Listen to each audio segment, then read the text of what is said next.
La CIA dépense des millions de dollars dans des études ayant pour objet de tester littéralement des douzaines de méthodes pour influencer et diriger l'esprit.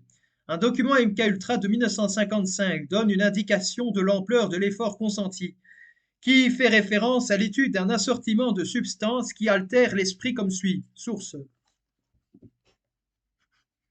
CINET MKUltra Hearing Appendix C-Documents Referring to Sub-Project Archive PDF sur arts.rpi.edu, Senate Select Committee on Intelligence and Committee on Human Resources. 3 août 1977, consulté le 22 août 2007, page 167 du document. arts.rpi.edu. Substance provoquant un raisonnement illogique et une impulsivité au point que le sujet se discréditera en public. Substance augmentant les capacités mentales et les capacités de perception. Substance empêchant ou contrariant les effets toxiques de l'alcool. Substance augmentant les effets toxiques de l'alcool. Substance produisant les signes et symptômes de maladies connues de façon réversible, pouvant être ainsi utilisées pour les simuler. Substance rendant la persuasion de l'hypnose plus facile ou qui augmente son utilité. Substance renforçant les capacités de l'individu à supporter privation, torture et coercition pendant un interrogatoire ou un lavage de cerveau. Substance et méthodes physiques produisant l'amnésie des événements se déroulant avant et pendant leur utilisation. Méthode physique pour produire choc et confusion sur de longues périodes et susceptible d'être utilisée de façon furtive. Substance provoquant des incapacités physiques comme paralysie des jambes, anémie aiguë, priapisme. Substance produisant une euphorie pure sans redescente. Substance altérant la personnalité de telle façon que la tendance du sujet à devenir dépendant d'une autre personne est augmentée. Substance causant une telle confusion mentale que l'individu, sous leur influence lors d'un interrogatoire, trouvera difficile de soutenir une histoire fabriquée. Substances qui font baisser l'ambition et l'efficacité générale de l'homme lorsqu'administrées en quantité indétectable. Substances qui provoquent faiblesse et distorsion visuelle ou auditive, de préférence sans effet permanent. Pilules assommantes qui peut être administrée subrepticement dans la nourriture, les boissons, les cigarettes ou sous forme d'aérosol, etc., qui peut être utilisée en toute sécurité, provoque une amnésie maximum et qui pourrait convenir à certains types d'agents sur une base ad hoc. Substances qui peuvent être administrées subrepticement par les voies supérieures et qui, en très petite quantité, rendent impossible toute activité physique.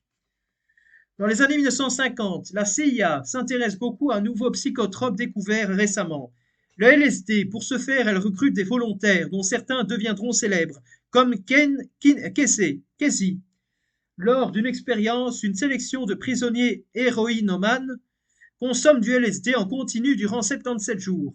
Pour les récompenser, on leur offre de l'héroïne après l'administration du LSD. Source: Tria Talman. Les expériences secrètes de la CIA. National Geographic Television. Les expériences se déroulent également à l'insu des Kobe sur des employés de la CIA, du personnel militaire, d'autres agents du gouvernement, des prostituées, des personnes affligées de maladies mentales. Source: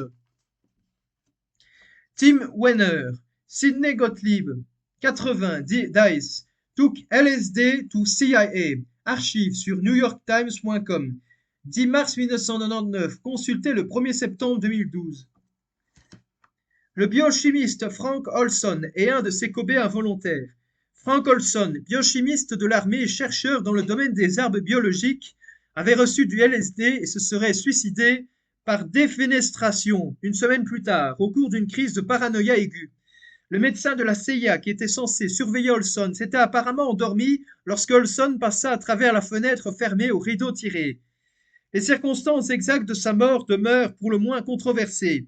En 1975, Dick Cheney et Ronald Rumsfeld ont organisé une rencontre entre la famille d'Olson et le président Gerald Ford, qui a présenté des excuses officielles à la famille ainsi qu'une compensation financière.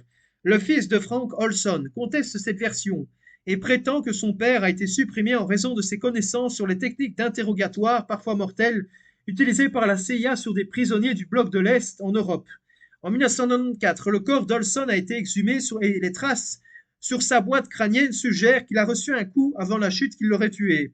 L'enquête interne de la CIA a conclu que le docteur Gottlieb avait conduit ses expériences avec l'assentiment de Frank Olson, bien que ni Olson ni les autres personnes ont pris part à ces expériences n'eussent été informés de la nature exacte des substances avant leur injection. Cette enquête suggère que le docteur Gottlieb aurait dû être réprimandé car il n'avait pas pris en compte les tendances suicidaires de Frank Olson, bien que ces tendances aient été déjà diagnostiquées. Des rapports successifs montrent qu'une autre personne, Harold Blower, un joueur de tennis professionnel, est mort à cause d'expériences réalisées avec de la mescaline. Plus de 30 universités et institutions ont participé à des recherches financées par la CIA, même si toutes ne savaient pas que l'agence d'espionnage était leur bienfaiteur, car le financement était parfois blanchi par des organisations fictives. Sous couvert de recherche, le LSD, dont les propriétés psychédéliques ont été découvertes par un chimiste suisse en 1943, était secrètement administré aux employés de la CIA, aux soldats américains et aux patients psychiatriques ainsi qu'au grand public.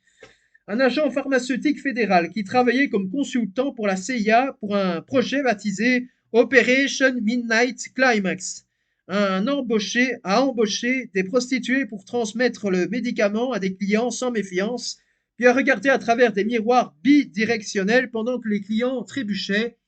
Ils auraient également remis la drogue aux clients des bars et des restaurants. Le sous-projet 119 du programme MKUltra avait pour dessein de réaliser une revue critique du développement scientifique et de la littérature relative à l'interprétation des signaux bioélectriques de l'organisme humain ainsi que l'activation du comportement humain à distance. Source. Document de suivi du projet. Archive document.theblackvault.com document.theblackvault.com.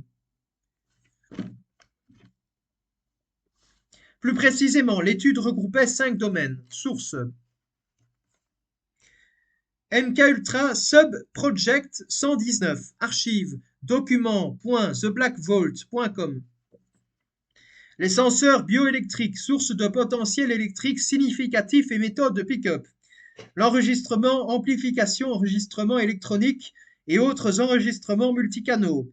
L'analyse autocorrélateur, analyseur de spectres, etc. et coordination avec des équipements de traitement de données. La standardisation des données pour la corrélation avec les indices biochimiques, physiologiques et comportementaux. Les techniques d'activation de l'organisme humain par des moyens électroniques distants. L'étude devrait commencer par une enquête générale sur la recherche et l'instrumentation dans de nombreux domaines, dont la neurophysiologie, la biophysique, l'anatomie, la psychologie physiologique, la neuropsychiatrie, l'électronique, la télémétrie, l'ingénierie des communications. L'agence devait aussi correspondre avec tout laboratoire, société ou agence travaillant ou ayant des activités liées au domaine de l'étude. Une proposition de recherche dans le cadre de ce sous-programme relevait que les électroniciens avaient développé d'excellentes techniques quantitatives pour analyser et interpréter les signaux électriques des fusées et satellites obtenus par télémétrie dans les programmes spatiaux et de missiles balistiques.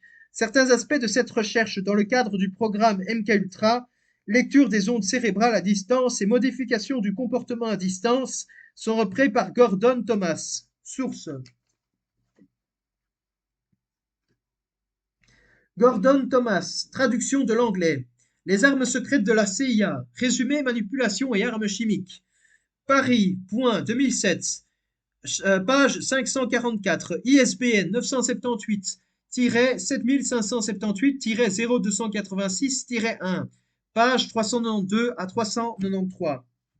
Le programme de recherche de sous-projet 119 de MKUltra a été complété. Un répertoire de bioélectronique a notamment été obtenu. Inspiré par le taureau du docteur Delgado, les scientifiques de MKUltra ont implanté des électrodes dans le cerveau des cobayes. Activés à distance, ces électrodes peuvent modifier le comportement des cobayes. L'activité scientifique de Hess porte sur l'identification, chez des chats, des structures cérébrales responsables de fonctions végétatives de l'organisme, respiration, digestion, et découvre grâce à des enregistrements électrophysiologiques que ces fonctions sont coordonnées à des réactions somatomotrices, sécrétion salivaire, miaulement, posture spécifique.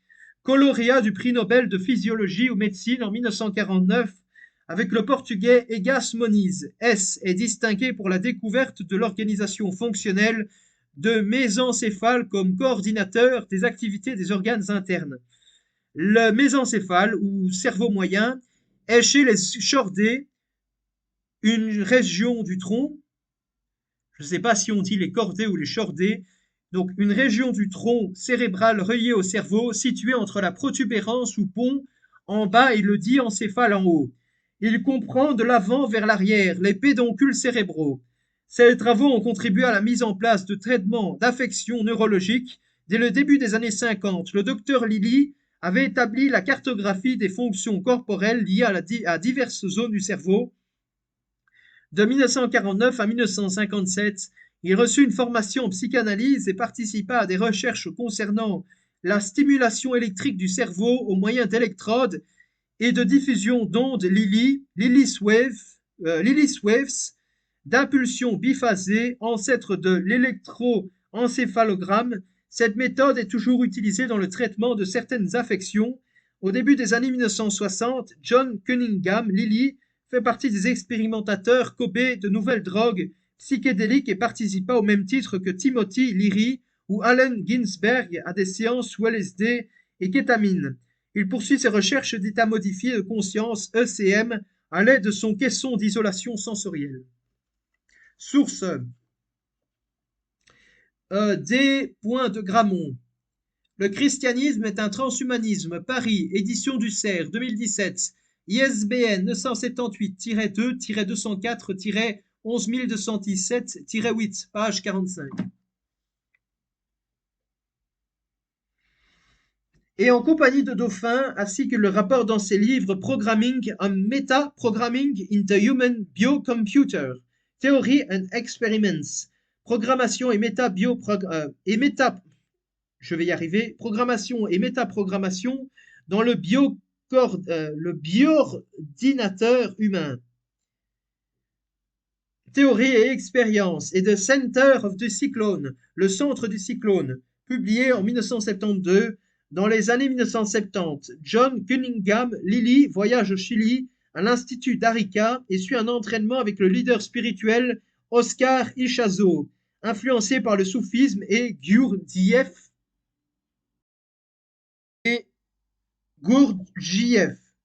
accompagné de Claudio Naranjo, psychologue cherchant des ECM au moyen de drogues psychédéliques, proche de Carlos Castanedabio, et s'efforce d'atteindre un état proche de l'éveil. Samadhi, source. John C. Lilly et Joseph E.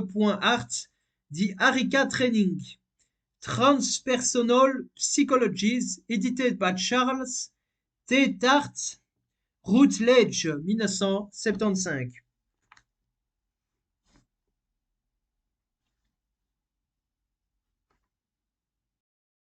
Son influence, Lilly s'intéresse aux écrits de Hallaj et Sohrawardi. Il rencontre Alejandro Jodorowsky, travaillant à son film La montagne sacrée, le 2 novembre 1972, et il lui fait tester son caisson d'isolation sensorielle. José Delgado rejoint l'université Yale en 1950 dans le laboratoire de John Farquhar Fulton, qui travaillait alors sur la lobotomie.